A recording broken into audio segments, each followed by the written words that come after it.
Hey everyone, welcome back to another video on the BD1 project.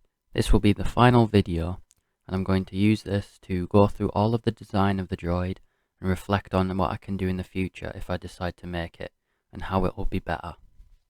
The first point is that the frame was very wobbly and very flimsy. To prevent this, I'm going to create an endoskeleton out of metal that the droid will be able to support and hold it all together.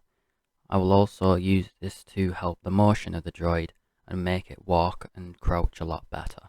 The next point is that I couldn't fit everything in that I wanted. For example, I wanted to make the antenna pieces rotate around the head. I also wanted to create a mechanism that would launch the stim cartridges out, but I ran out of space due to the Arduino Mega board taking up too much space. To be able to do these things different, I need to increase the size of the droid and change the Arduino board into an Arduino Uno.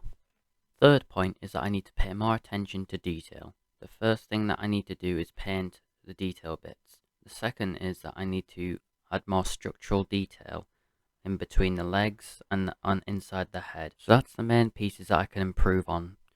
However, for now I will remake a new version of the droid in the future, but for now I'm going to leave it aside for now so that I can work on other projects on the channel. And when I'm ready to tackle this project again, I will go back to it, redesign it from scratch, knowing that I can make this better from what I've found out from this project.